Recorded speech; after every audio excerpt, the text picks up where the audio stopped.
Hello everyone, welcome to your channel Data Science Studio, and today we are going to start with day 23 of Python programming for data science. So let's get started. In today's session we are going to see one of the Python visualization library which is called as Plotly and some of its functionalities. So first we'll install the libraries. So if you want to install the Plotly, you can do pip install Plotly in the Jupyter notebook itself, and you can import plotly.express as px. If you want to remove any kind of warnings, you can do this, and here we are using the tips dataset. The first plot which we are going to discuss is the scatter plot. So in case of a scatter plot, the visualization is very good and it is very clean. So you can set the x and y parameter, which is independent variable. You can set the color as well if you want different colors based on the some categorical column. So here we have used gender as the categorical column, and there is also a parameter which is called as size. So this size of the bubble is actually the size of the family members. So this size variable is nothing but the family members, the number of family members who visited the restaurant. So the bigger the size, the bigger is the value for that particular variable. So here you can see that if you hover around it, you can add any new columns as well. So where hover underscore data is equal to smoker. So like this also you can visualize. So this is about the scatter plot. It shows whether the data is linearly associated with the variable or not. Similarly, we are using another data set which is diamonds, and here what we are trying to do is we are trying to create a pair plot. So pair plot is actually used to see the scatter plot for multiple variables.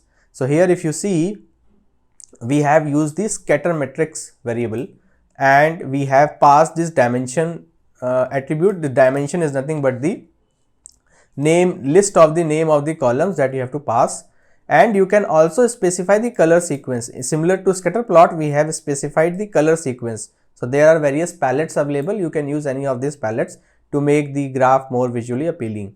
So here we have used different parameter.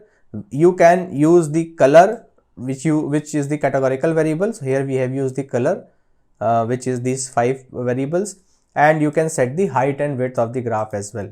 So this is a very useful plot. So the benefit of Plotly is that when you hover around any data set, you can see the values actually, and it is more visually appealing as well. So there are various customized ways in which you can visualize your graph. And next one is another form of scatter plot. So here what we are trying to do is we are trying to do a kind of a plot wherein we have the univariate and bivariate both distribution. So here we have a scatter plot, and then we are seeing a univariate distribution based on the, for sepal length. So this is a iris data set where marginal x is histogram.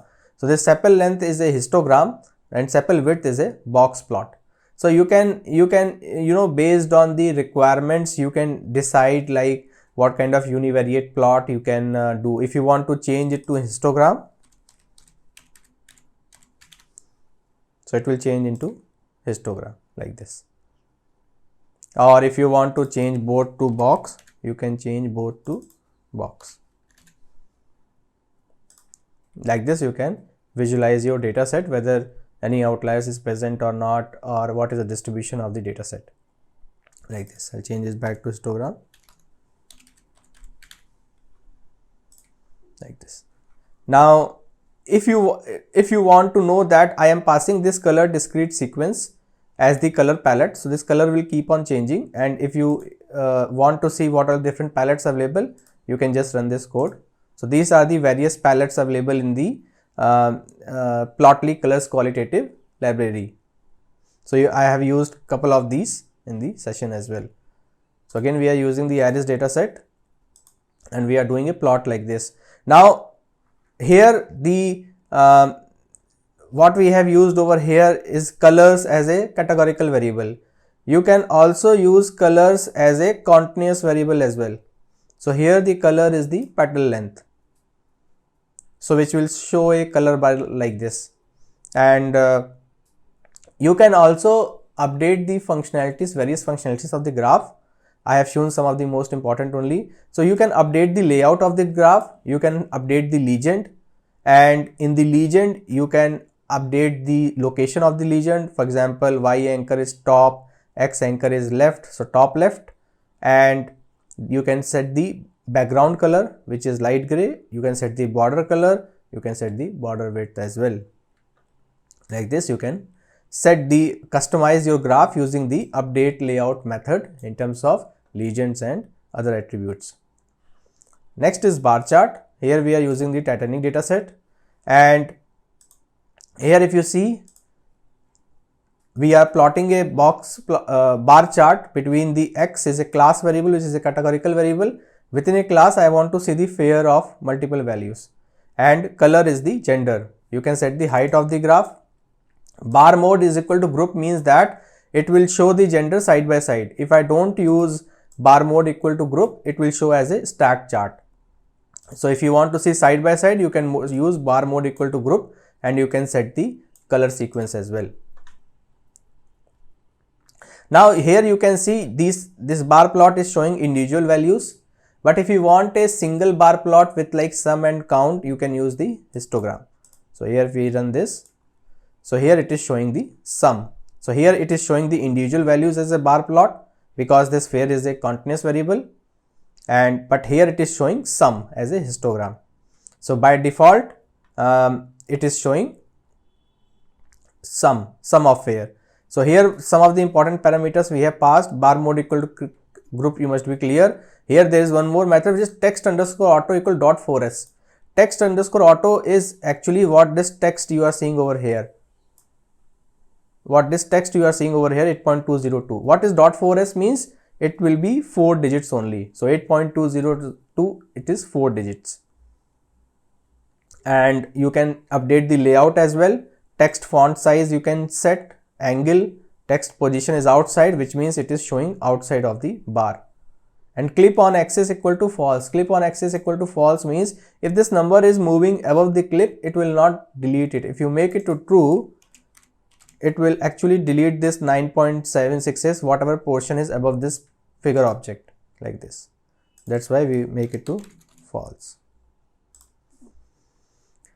Another graph where we are using the hist function, you can pass the hist function. By default, it is showing a sum of fare. Here you can use average of fare as well. So I have used hist function equal to average. You can pass multiple functions like sum, min, max, count, average. Another graph which can use with plotly is pie plot. So pie plot is actually tells the percentage. The bigger the slice of the pie, the bigger is the contribution of that particular variable. So here we are trying to see the tip value based on the day wise. What is the tip value? And we have passed this color sequence as blue R. And there's a update traces. Here we have update traces. So everything will be updated in the update traces method. So here if you see, text position is inside, which means this text position is inside, and text info is percent plus label. So it will show this percentage also, it will show this label also, which is the label of the day. There is some more customization of this graph to look more visually appealing. You can do like this. You can set the marker as a dictionary where you can pass the manual color. So I have passed this colors as a list, and you can set the line color and this line width as well. So if you want to change this line color to let's say red, you can change it to red like this. Or if you want to change it to purple, you can do like this. Like this you can do. You change it to black back like this.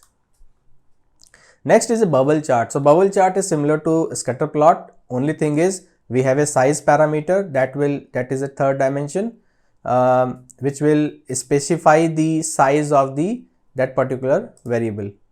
So here if you see, the bigger the size of the bubble, the bigger is the value. So here if you see, size is equal to 4. So the biggest bubble will have size equal to 6.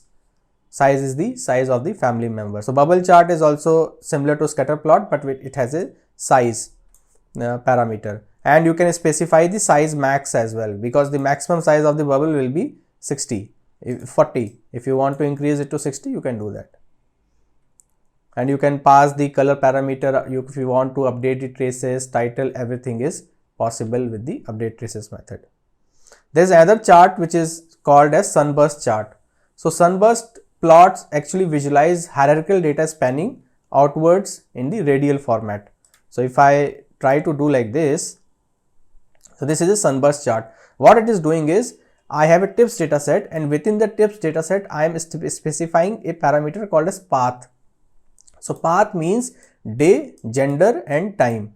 So it will radially outwards. So first it will show day, distribution of the day, then it will show the distribution of gender. So day, by gender and by time. So it will move radially outwards. And what values it will show? Values will be total bill, and you can pass the color parameter and color palette as well. So if you see hover around this, you can see that label is dinner, total bill is 1269 and it is male, and ID is sun male dinner, which means for Sunday, male gender and dinner, what is the total bill. Like this, you can visualize this Sunburst plot by passing this path parameter, and this path, based on this path parameter, the radially outwards from root to least will keep on changing. So Sunburst chart is also a very good functionality available in Plotly. Next is box plot. So box plot we have already seen. If you want to see the outliers in your data set, you can use the box plot, and here you can just visually visualize that what are the maximum values, what is the upper fence, what is the Q3, Q1, median and minimum. So if you hover around it, you will be able to see all the values. You can customize this box plot based on the color combination, which is gender. Based on the gender, you can see the outliers. So if you see in the male gender, the outliers are more compared to female. And the last one which we have is histogram. So in histogram, you can see the distribution of your data set for a single variable. You can specify the number of bins in which the number of groups in which your data will be shown. It is shown in 20 groups or 20 bins. You can do like this as well, where you can pass the title. Title you can pass in any of the charts, and you can set the color sequence, and you can set marginal equal to box. Marginal equal to box means this, it will show as a box plot for the variable. You can pass color as gender, so it will show for both the gender, and this distribution it is showing for both male and female. Like this, you can plot the histogram, which is more visually appealing, and you can hover around to see the values as well. You can do something like this as well. You can pass here the hist function is count by default. You can pass the hist function as sum as well. So instead of count, it will do the sum. Like this. So these are some of the very important functionalities from data visualization perspective. We have seen Seaborn, we have seen Matplotlib, and we have seen Plotly. And with this, our visualization in Python is completed. And next topic which we are going to start is how to work with datetime functionalities in Python. So please subscribe, like and comment your channel, and stay tuned and stay connected.